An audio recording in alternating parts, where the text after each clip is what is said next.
Damos la bienvenida a los hermanos que nos visitan, a los amigos que están entre nosotros. Señor, en esta mañana hable a sus almas a través de su palabra. ¿Pueden por favor acompañarme al Salmo número 56, versículo 3?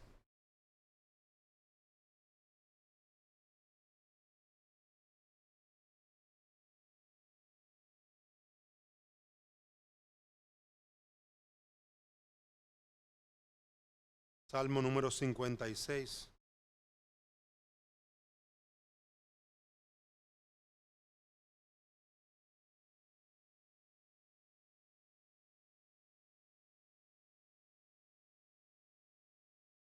Voy a leer desde el versículo número 1 hasta el 3.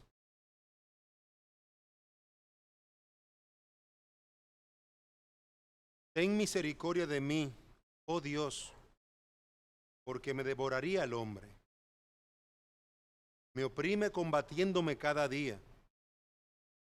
Todo el día mis enemigos me pisotean, porque muchos son los que pelean contra mí con soberbia. En el día que temo, yo en ti confío. En Dios alabaré su palabra. En Dios he confiado. No temeré. ¿Qué puede hacerme el hombre? Amén. Señor y Dios, nosotros damos alabanzas, gloria a tu nombre, porque ciertamente nosotros no solamente necesitamos tu misericordia, solamente necesitamos de tu gracia. Ciertamente todo hombre te necesita a ti, oh Señor. Cuando tú eres nuestro sostén y refugio, podemos descansar, podemos cerrar nuestros ojos y saber que estaremos guardados. Ayúdanos a poder meditar en tu palabra y que ella nos conceda poder fortalecernos en el poder de tu gloria, en el poder de tu gracia, en el poder con el cual nos has salvado, con el poder con el cual Cristo nuestro Señor resucitó de entre los muertos. Muestra tu gloria, tu nombre sea engrandecido entre nosotros. En Cristo nuestro Señor. Amén. Este hermoso salmo, el salmo número 56, fue escrito en un momento de mucha dificultad de David. Este salmo es un salmo de Mictán. Puede ser traducido como expiación del pecado, pero también como una forma de registro, una forma de preservar, de guardar hechos, situaciones particulares o pensamientos memorables. En este caso es el Mictán de David, donde David escribió pensamientos memorables por hechos que traspasaron la cotidianidad. En este salmo se relata el conflicto del corazón de David. El libro de los Salmos es un libro precioso en este sentido porque las oraciones de los hombres de Dios mostraban su corazón. Uno puede ver la historia y saber de los hechos de alguien en la historia. ¿Qué hizo fulanito de tal? ¿Qué hizo aquel? Sin embargo, ¿cómo conocer las luchas internas de su corazón? ¿Cómo saber la real intención de su corazón? Y el libro de los Salmos es realmente si podemos decirlo así, un corazón abierto. Un corazón que se abre a Dios y expresa sus más terribles temores, pero también expresa sus más grandes alabanzas.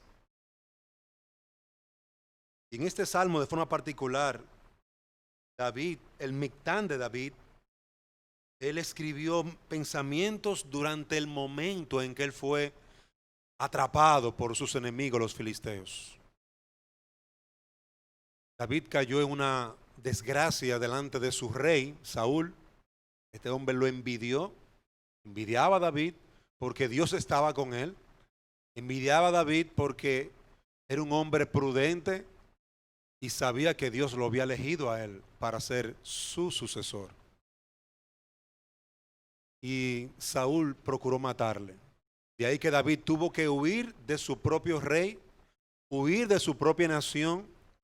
Y una de las decisiones que no fueron muy sabias de David, aun a pesar de la persecución que había, que humanamente hablando no sé qué hubiera hecho yo en ese momento, pero una decisión que no fue muy sabia de él fue irse al lado contrario de su propio pueblo.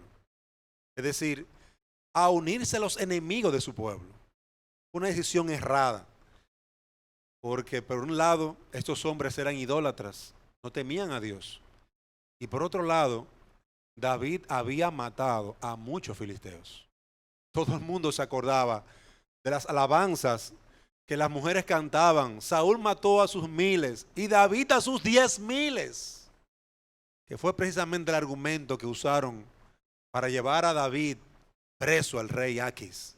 Aquí está. Este no es David, el rey de toda la tierra. Pues sorprendente, y es en este salmo donde David de forma se sintiéndose oprimido, porque huyendo de un enemigo, en cierta manera su rey cae en las manos de gente que tenía muchas cosas en contra de ellos, en contra de él. Lo deseaban ver muerto.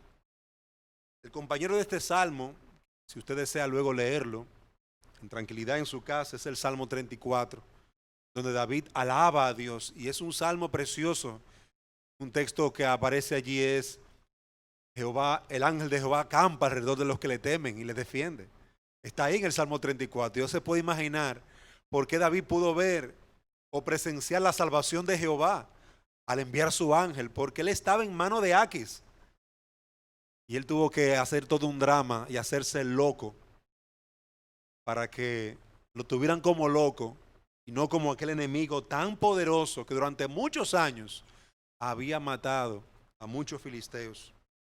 Este es básicamente el contexto del pasaje, y verdaderamente este salmo da respuesta a aquellas luchas que hay en nuestros corazones. Y hemos querido traer este salmo para nosotros hacer un stop en algunas de las cosas que hemos estado aprendiendo y viendo en algunos de los mensajes, y nos sirva de estímulo, porque de una cosa de la que todo ser humano arrastra, y de que en un momento podemos estar libres de ello, pero al segundo y medio volvemos a arrastrar lo mismo, es el temor.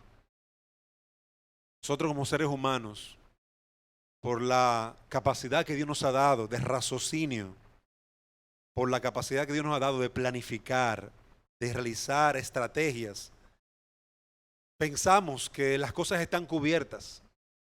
Pensamos que si tengo un trabajo y puedo proveer para mi casa de esa manera, y resuelvo mis situaciones con ese trabajo, pero el trabajo no se da, o no sabemos si se va a dar. Entonces son un sinnúmero de cosas que por tener la capacidad que tenemos, sufrimos mucho, tenemos mucho temor, estudiamos, tenemos un profesor difícil y ese profesor nos pone las cosas duras y no sabemos si vamos a pasar. Cogí el examen, pero no sé si pasé o no. No sé si perdí un trimestre o un cuatrimestre. No sé si he perdido mi dinero en ese examen. Estoy yendo al médico. No sé qué va a suceder. No sé si voy a salir con algo que me va a afectar durante toda mi vida. Y de verdad que nosotros tenemos muchas cosas que si pudiéramos poner, que si nos pusiéramos a contarlas, llenarían nuestra mente y nuestra alma de temor. Y esa es una de las luchas que tiene todo hombre y mujer, todo ser humano. Sin embargo, nosotros notamos que en este salmo el temor debe ser algo que debe ser enfrentado con fe. Debe ser enfrentado con esperanza. Debe ser enfrentado con fe y esperanza en Dios. Debe ser enfrentado. Porque verdaderamente hay un día en que llega. Dice el texto, en el día que temo. Ese es mi primer punto. Cuando llega el día del temor. Cuando llega el día del temor, porque aquí la palabra día es un día literal. Usa la misma palabra que usa en Génesis al hablar de que Dios hizo tales cosas y pasó un día. Es un día literal. No expresa un sentimiento poético, como si fuera una frase para rimar. Expresa un momento específico en nuestra vida en que toca a nuestra puerta, a nuestra casa, la desgracia. David dice que hay un tiempo real, mañana, tarde, semanas, en el que nuestras almas se llenan de temor, en el que la tribulación o la aflicción llegan, y en ese tiempo y en ese lugar ocurren muchas cosas en nuestra mente y corazón. Cosas que nosotros tenemos que aprender a manejar por la palabra de Dios. Los niños sufren, tienen crisis, tal vez no al mismo nivel que los adultos. Y como adultos, a veces nos sentamos con ellos para que aprendan a manejar sus crisis. Porque algo que todo niño debe saber es que no será la última ni la primera vez. Pero es sorprendente cómo algunos adultos olvidamos eso. Nosotros mismos como adultos olvidamos eso. Que una crisis va a irse, estará muy bien, pero vendrá otra. Porque mientras estemos en este mundo, nada hay perfecto. Usted puede tener una casa, un carro bien bonito, y un día el carro no prende. Y usted tenía que llegar a su trabajo. Y va a tener que tomar un taxi, o va a tener que tomar un carro público. Y ahí usted se mete en crisis, en temor. ¿Qué voy a hacer? Amados hermanos, hay tiempos, como dice Eclesiastés capítulo 3, versículo 1, hay tiempo señalado para todo. Hay tiempo para comer, como hay tiempo para no comer. Hay tiempo para trabajar, como hay tiempo para descansar.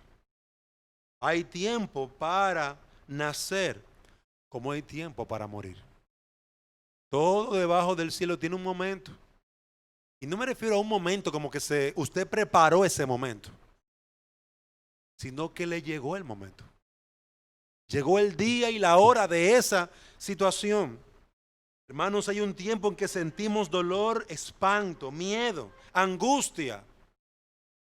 Y es algo tan real que nuestra mente lo desarrolla de forma tan real que si uno no se cuida y uno no trabaja con sus temores, algo que es un sentir, un pensamiento que me tortura, se puede convertir en algo físico real. Yo recuerdo como ahora cuando yo iniciaba mis clases en la escuela, que yo comencé a tener un dolor muy extraño en la boca del estómago. Pero yo acabo de desayunar, pero yo esto, aquello. Y me siento realmente a pensar y a evaluar y digo, es miedo. Estoy asustado realmente, estoy temblando. Me iba a enfrentar a un grupo de 30 muchachos, desconocidos todos.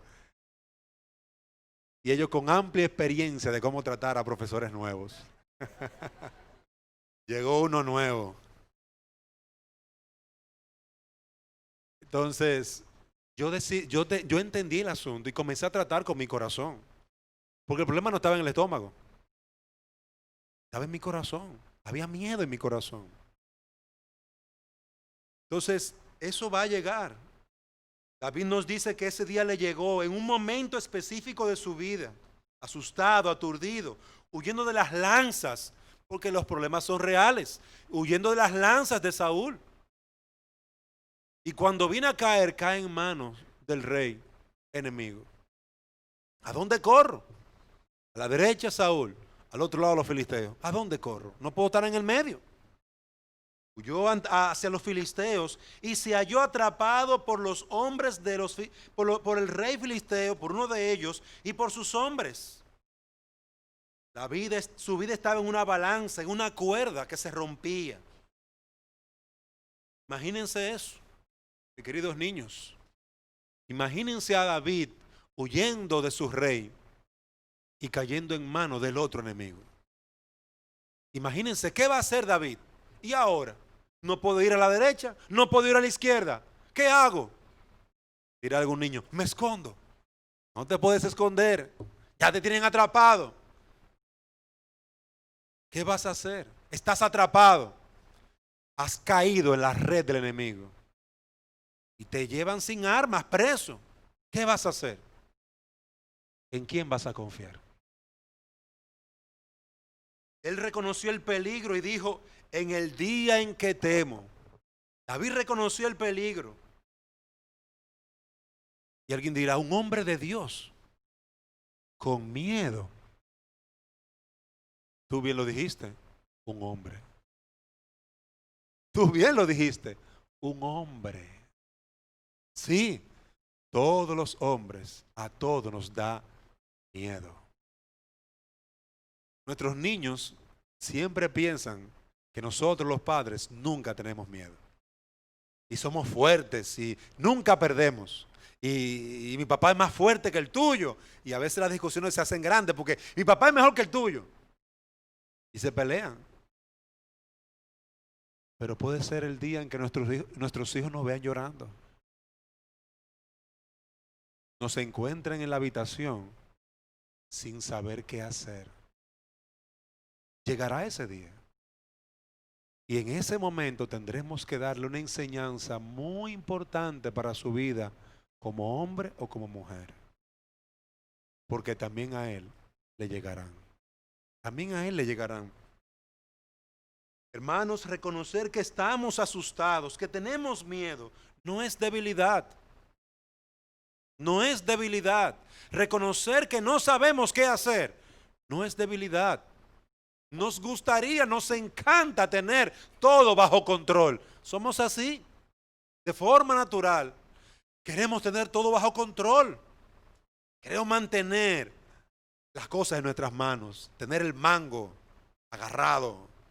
O el sartén por el mango, ¿verdad? Como decimos, tener el sartén por el mango. Yo soy que controlo. Yo soy que hago que las cosas funcionen. Y en el día en que no puedes, hay miedo. En el día en que no puedes, hay miedo. El temor es uno de los dones que Dios ha dado para que el hombre se informe del peligro que está delante de él. El temor es uno de los dones que Dios ha dado para que entendamos y recordemos que somos hombres débiles. En un momento podemos tener mucha riqueza, muchos bienes, y sabe que en otro momento podemos tener nada.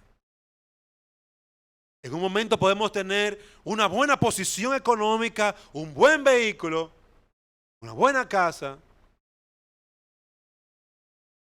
y en un segundo perderlo todo. Es triste escuchar lo que ha pasado en los Estados Unidos con estas lluvias, con estos huracanes, el Harvey.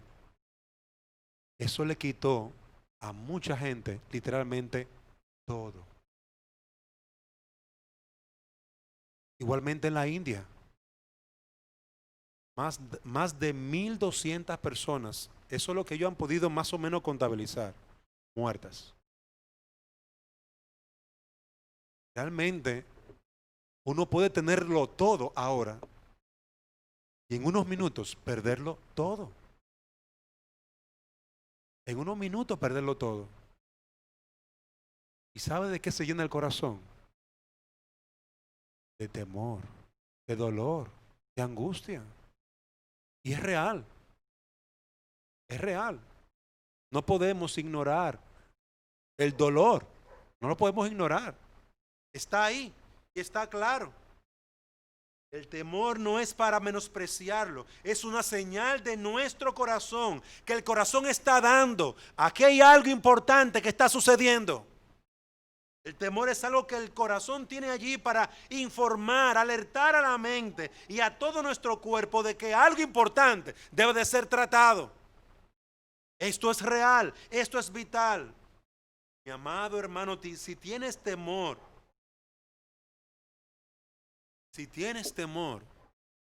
eso no es algo irreal y debe de ser tratado a la luz de la palabra de Dios. Debes de considerar qué dice Dios y comenzar a motivar tu corazón a ponerlo en práctica. ¿Estás asustado por perder tu trabajo? ¿Estás asustado por perder tu matrimonio? ¿Estás asustado porque no tienes cómo suplir a tu hogar? Déjame decirte que tu lucha no está fuera del control de Dios. Tu situación no está fuera del gobierno y de lo que Dios hace. Nosotros nos gustaría tener una enseñanza que dijera, Dios hace solamente lo bueno. Pero la Biblia también dice que Dios hace también lo que es muy difícil para yo aceptarlo, a lo que yo llamo malo. Dios es el autor de todo ello.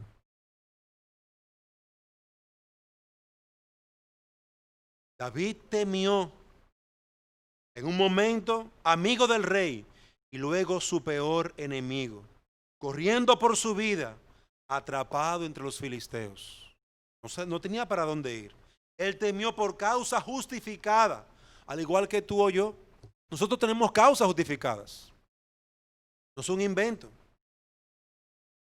Él no comenzó a luchar con Dios. Él no comenzó a preguntarse, ¿por qué a mí? ¿Por qué a mis hijos?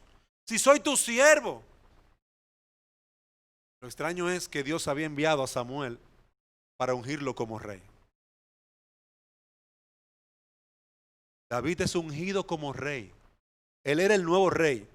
Sin embargo, había un pequeño detallito. El antiguo rey todavía estaba ahí. Él iba a ser el segundo rey en Israel. Sin embargo, el primero estaba ahí, vivito y coleando, y no con mucho deseo de cederle el trono a él. Todo lo contrario. Cuando se da cuenta de que este muchachito, porque era un muchachito delante de él, era el próximo, y no iban a ser sus hijos, Jonatán, sino David, su siervo, el muchacho que cuidaba las ovejas. De los 7 hermanos, él era el más chiquito. Y mientras los mayores estaban en la guerra, él estaba en la casa porque era un muchacho cuidando ovejas. Que ese muchachito, un cuidador de ovejas, lo iba a sustituir a él, al rey. Piénselo. Saúl no quería eso, por eso inmediatamente tuvo la oportunidad, trató de matar al muchacho. Inmediatamente tuvo la oportunidad, trató de matar al muchacho, porque Saúl era un impío y no tenía temor de Dios. Y no le importaba que este muchacho fuera inocente, ni le importaba nada, ni que esos hermanos le sirvieran fielmente, no le importaba nada. Es ahí el gran problema, la gran lucha que tuvo David. Imagínense, estoy sirviendo a un hombre y ahora ese hombre al que le he servido bien me quiere matar. ¿Por qué? Si soy inocente. Eso es injusto. Sí, es verdad, era injusto.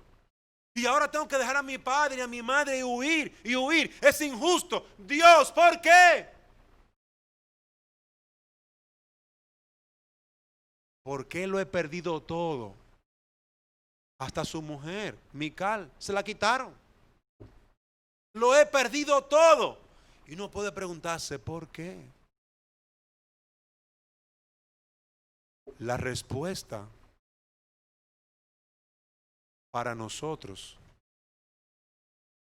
es Dios, que es rey y soberano, determinó hacer eso.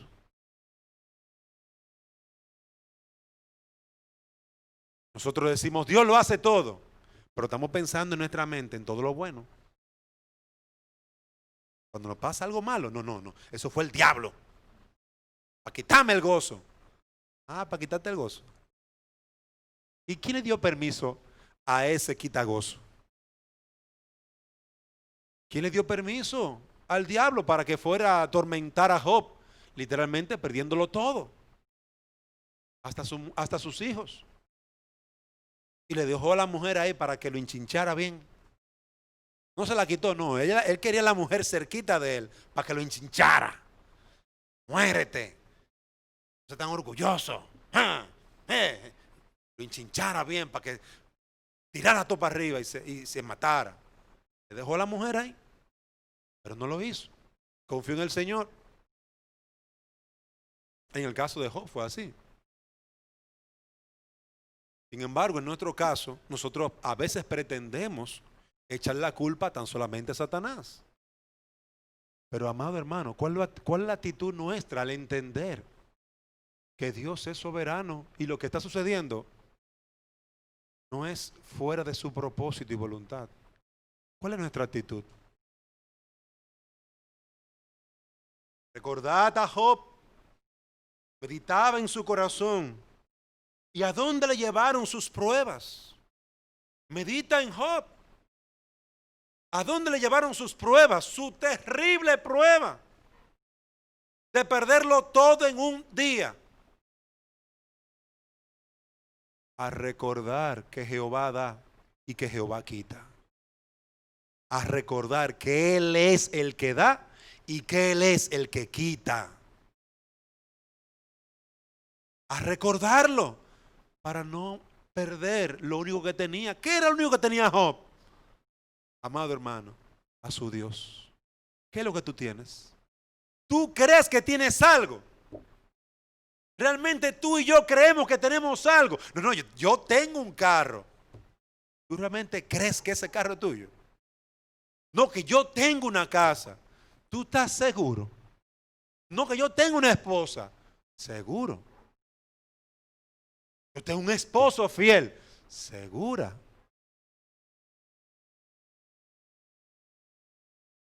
Job aprendió en ese día que lo único que tenía era Dios. Todo habían sido dádivas, bondades, porque Dios es tan bondadoso y compasivo y tierno y misericordioso que da abundantemente y sin misericordia. Y con misericordia.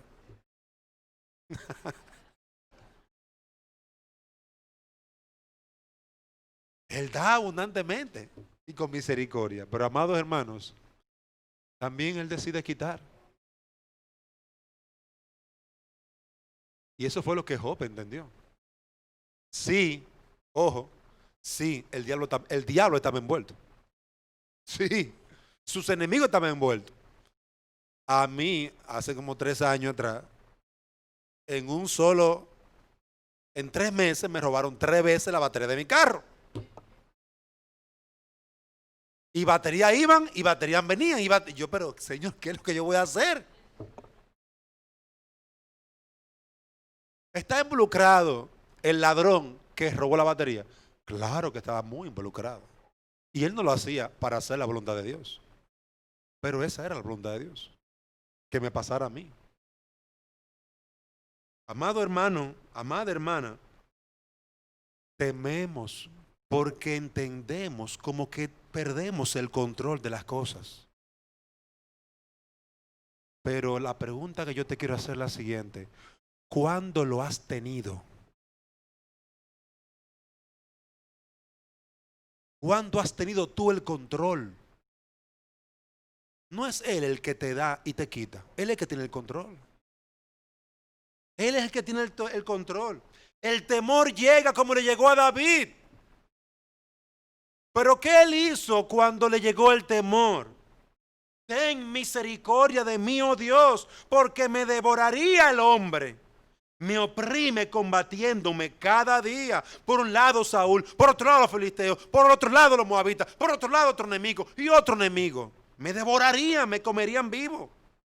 Todo el día mis enemigos me pisotean. Versículo 2. Porque muchos son los que pelean contra mí con soberbia. Mire lo que lo motivaba, lo que lo movía a ellos, la soberbia. ¿Y qué hizo él? En el día en que temo, yo en ti confío. Estaba muerto de temores. ¿A dónde le llevaron sus temores? ¿A dónde te llevarán tus temores? ¿A dónde estás ahora, fruto de tus temores? ¿A dónde estás? ¿A dónde has acudido? ¿Quién ha sido tu consejero al tu temer? ¿Has buscado los consejeros correctos? David decidió confiar en Dios. David decidió buscar a Dios. David decidió entregar su situación y su propia vida, que él no tenía control sobre ella, a Dios. Wow, hermano, qué medicina. Eso me va a quitar el temor completamente. No.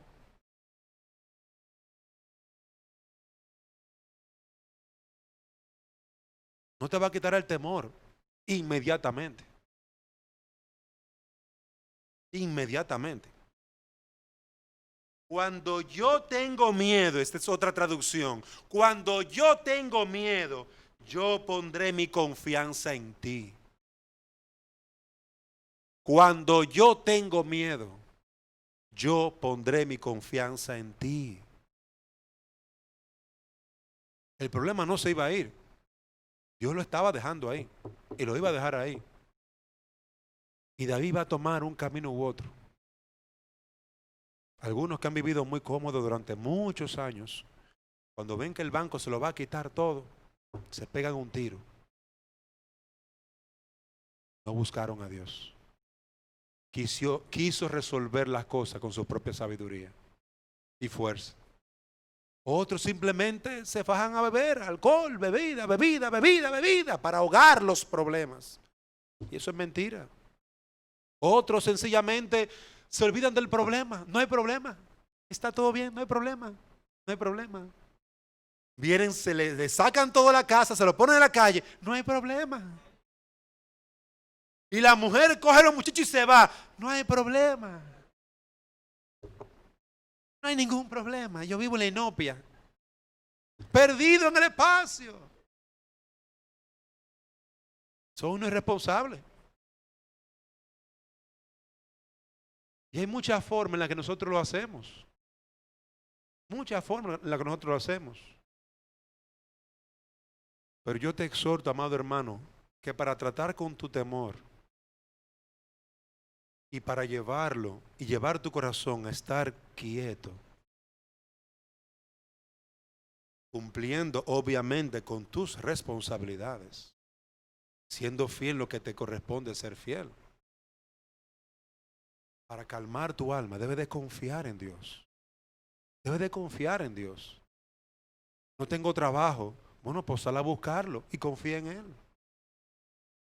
Sal con tu currículum, haz tu negocio, pero confía en Él. Pon esos panes y esos peces en su mano. Señor, no hay nada. Multiplícalo. Porque si no, ayúdanos. Dirígenos. Yo pondré mi confianza en ti cuando yo tengo miedo. El temor no era el lugar donde descansaba el corazón de David. Ese no es el lugar para descansar. Ese no es el lugar para tú sentarte. No es el temor el lugar para tú sentarte. No es la emoción en la que tú tienes que deleitarte.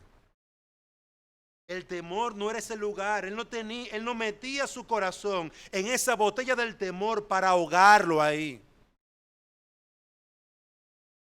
Cuando yo tengo miedo, cuando no sé qué hacer, cuando estoy asustado, cuando estoy en un trance paralizado, cuando mi vida corre peligro, cuando mi familia está en peligro, mi trabajo está en peligro, mi matrimonio corre peligro, yo hago una cosa. Yo confío en ti. Yo confío en ti. Yo confío en ti. El temor no era simplemente una alarma de sálvese quien pueda. Termina matando a muchos. Una de las primeras cosas que le enseñamos a nuestros niños, cuando hablamos, por ejemplo, de los sismos, mira, cuando hay un temblor de tierra, usted se pone bajo la mesa, se pone bajo la silla, en un lugar del triángulo de vida, hay muchas cosas que se usan en el día de hoy. Pero una de las primeras cosas que se le dice, no salga corriendo. Calma.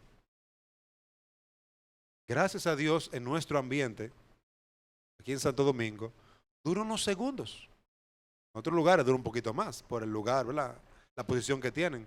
Pero dura unos segundos.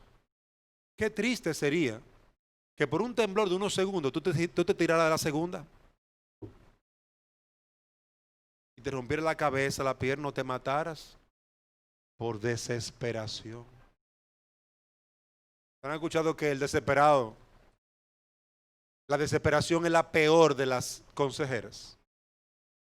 Entonces, lo que está diciendo aquí David es que él no entregó su corazón a la desesperación ni al temor, porque el temor es el peor de los consejeros. No, pero que si yo hablo con él me va a decir tal cosa. No, porque si yo hago esto, entonces me va a pasar tal cosa. Y el miedo. Y al final y al cabo no hace nada. Se queda sentado paralizado, no hace nada. Sin embargo, quien confía en el Señor, le dice al Señor, ayúdame y dame sabiduría. Multiplica estos bienes que tengo en mis manos. ¿Y sabe qué luego hace? Sale a hacer lo que debe de hacer. Pero se encomendó al Señor. Su confianza no está en esos panes y peces, sino en aquel que puede tomar esos panes y multiplicarlo. Sale. El temor no es lo que movía o impulsaba a David. Dios era su amparo y fortaleza. Era su salvador. David siempre caminaba con Dios. Y en el día del temor, eso no cambió. David temía a Dios. Y en el día del temor, eso no cambió. ¿Cómo es posible que nosotros digamos que confiamos en Él? Que estemos aquí reunidos alabando el nombre de Él. Y en el día de tu aflicción, tú sales a buscar a Persejito, a un sultano para que te aconseje. Ven acá. Y no hay ley y no hay testimonio en esa iglesia. No hay consejeros que puedan estimular, guiarte a tomar un buen consejo. ¿Por qué van a los muertos para consultar por los vivos? Es incoherente. Pero eso lo hace el miedo. Eso lo hace el miedo. Eso lo hace el uno centrarse en simplemente la situación que me aflige y mi dolor. Ay, yo el pobre, es injusto lo que estoy pasando. Y nos centramos en nosotros mismos. Sin embargo, David temía a Dios, amaba a Dios. ¿Y sabe cuándo lo demostró? Cuando le llegó el día terrible. Hay muchos que ese día le llega sin caminar con Dios. Y qué difícil. Qué difícil para ellos.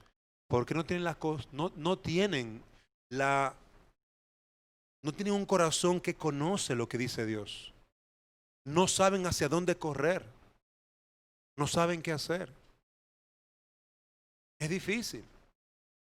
Sin embargo, Dios habla a nuestras almas para que nosotros entendamos que no es a los médicos de este mundo que tenemos que ir. No son a los médicos de este mundo. Y no me refiero a los médicos en el sentido de la salud física, sino a las filosofías de este mundo. En nuestras circunstancias y tribulaciones, no es a los filósofos de este mundo. Tenemos que ir a Dios, consultar su palabra, Buscar a aquellos hombres que Dios ha puesto para que nos estimulen, nos ayuden a buscarle, a conocerle, a ver qué dice su palabra en cuanto a mi situación. Mi hijo tiene un conflicto. Mi esposo tiene un conflicto.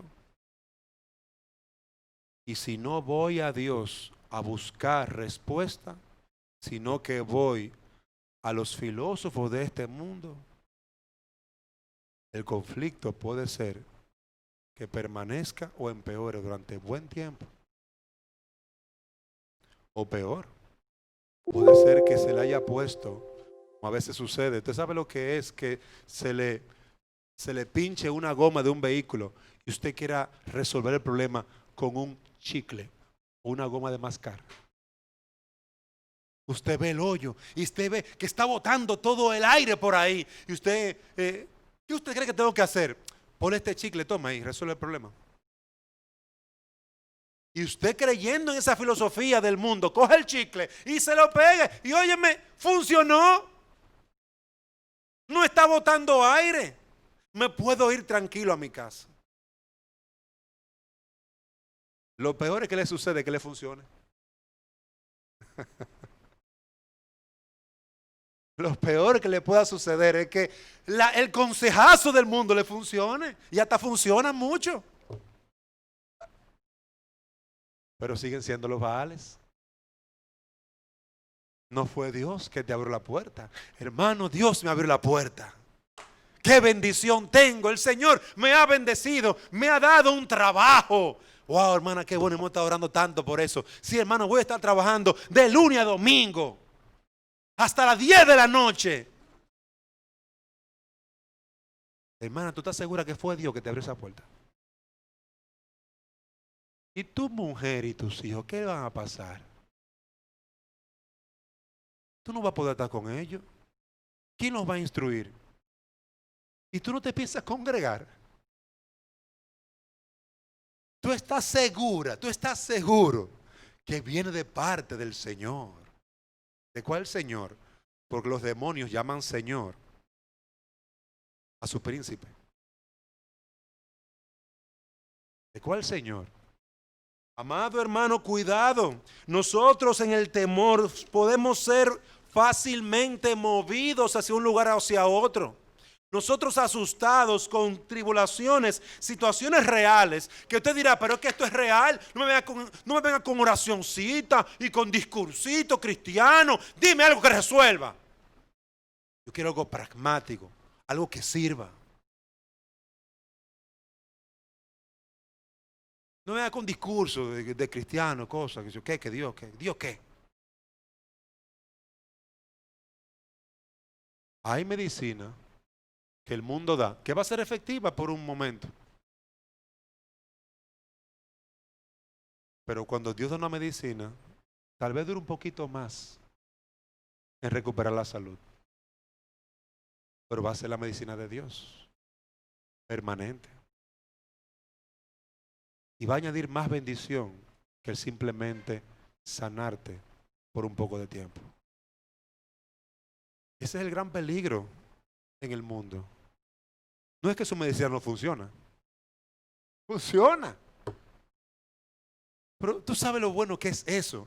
Que tú y tu novia se conozcan antes de entrar, de tomar ese gran compromiso.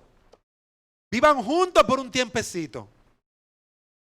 Mire qué consejo. Parece estar sabio, prudente. Tú no sabes si no va a funcionar.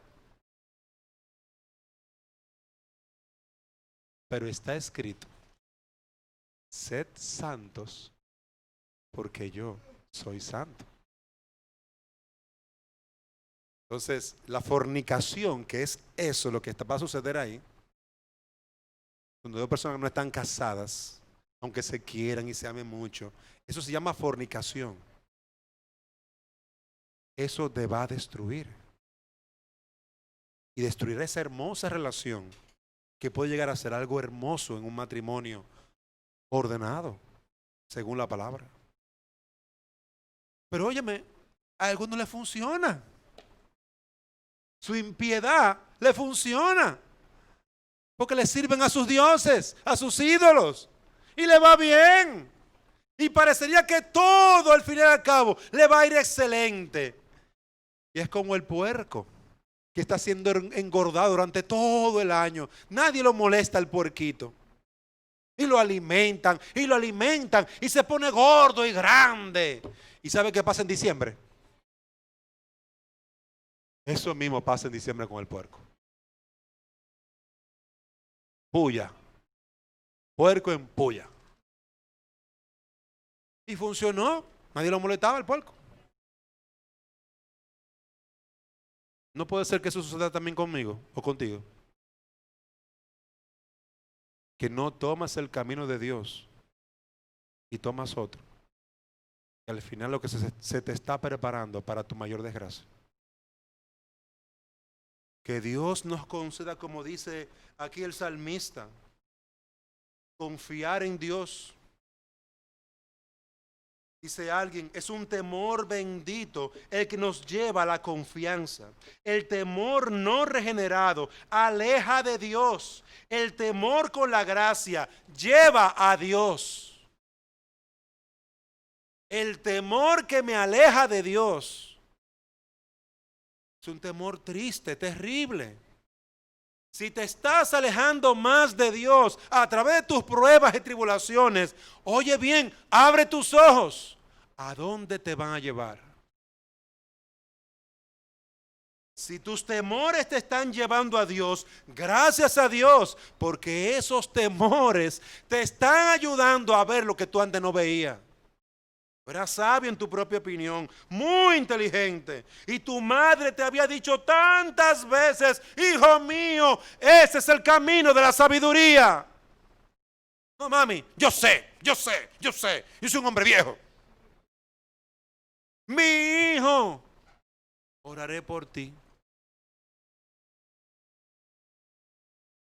La balanza de David se inclinó completamente hacia Dios. En el día en que temo, yo coloco todas mis cosas en Dios. Punto. Si Dios y su palabra se hunden, me hundo contento. Pero ¿sabe qué?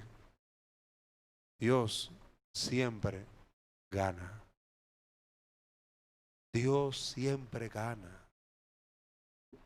Por eso David no tenía temor en colocar todos los huevos de su canasta en un solo lugar. Nosotros somos muy estratégicos. No se puede tener todos los huevos en la misma canasta. Un chin aquí, otro chin aquí, otro chin aquí. Un chin con Dios, un chin con el diablo, un chin con el mundo, un chin con esto. David decía no. Todos en el Señor. Si me hundo, que me hunda. Pero me hundo en sus caminos. Pero Él no pierde. Él no pierde. La balanza de David se inclinó completamente hacia Dios. Él era aquella paloma silenciosa en paraje muy distante. Él era inocente, inofensivo, apacible, paciente, como una paloma. Ahí lo describía así a David. Era inocente. Lo estaban persiguiendo por no haber hecho nada. Había sido fiel. Fue obligado a bajar, a vagar lejos, solo, enlutado, con melancolía, silencioso. No murmuró contra Dios, ni atribuyó despropósito alguno a lo que Dios estaba haciendo en su vida. Aquí David fue algo así como un tipo de Cristo. Porque él a los suyos vino y los suyos lo mataron. A los suyos vino y él fue angustiado y afligido. ¿Por quiénes? Por los suyos. Él fue angustiado y no abrió su boca. Como un cordero fue llevado al matadero y como oveja delante de sus trasquiladores e inmudeció y no abrió su boca. Este es un gran modelo para nosotros. Porque todos tememos. Todos. Y llegará el tiempo en que ese temor será un estorbo continuo hasta que aprendamos que debe de ser la piedra que utilicemos para arrodillarnos y clamar al Señor. Usted puede hacer una piedra para tropezar y caer. O puede usar esa misma piedra para levantar un paso más alto. O puede usar esa piedra para tomarle y decir, Señor, esto es lo que tú me has enviado. Yo alabo tu nombre. Tú eres fiel. Ayúdame. Y utilizarlo en tu medio de oración. Convertirte de tus malos caminos. Usar esa piedra que tú tienes de lucha en tu vida para dejar tus malos caminos. Porque ¿sabe qué? Esa piedra está ahí para que tú no sigas caminando. Para que tú te detengas a considerar tus caminos. ¿Y a dónde vas a llegar? Pero si la quitas de en medio, sin encontrar tu refugio en Dios, tú vas a salir del problema. Pero no habrás resuelto el problema con Dios. Y la piedra que Dios puso allí para tropiezo de tu vida, en vez de ser un medio de salvación para ti, será un medio de juicio para ti. De juicio para ti en el día final. Meditad. ¿Estás enfermo? Meditad. ¿Estás en medio de la tribulación? ¿Cuál es el tema de tus conversaciones? ¿Cuál es el tema de tu situación en tu vida, en medio de la aflicción? El tema de David era Dios. Y su gran lucha era tomar ese corazón incrédulo, odioso, mentiroso y llevarlo con tranquilidad a Dios para ponerlo a descansar en Él. Algunas aplicaciones. Mi hermano, nuestros temores son cargas que debemos usar, no para que nos aplasten, sino para llevarnos a Dios, para que Él sea glorificado en nuestras vidas. Echa tus cuitas, echa tus penas, echa tus tristezas, echa tus temores a los pies de nuestro Señor. Ora más intensamente. Ora más intensamente.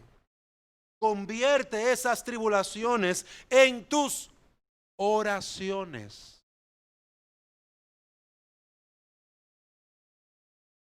Cuando una persona reconoce la lucha de su pecado y sabe que cada vez que abre la boca puede matar o puede sanar, esa persona lo mejor que puede hacer es aprender a orar antes de abrir la boca. Muchos de ustedes son autoridades en muchas áreas. Y usted puede destruir la vida de un empleado en un minuto. Yo soy profesor. Y yo puedo marcar a un niño un minuto. Usted es padre, madre. Usted puede marcar la vida de su hijo, de su hija, en un minuto.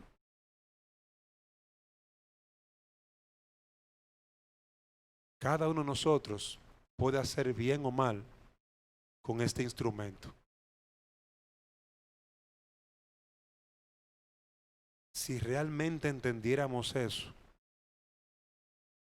antes de abrir esta boquita, pediríamos a Dios, dame sabiduría, ayúdame.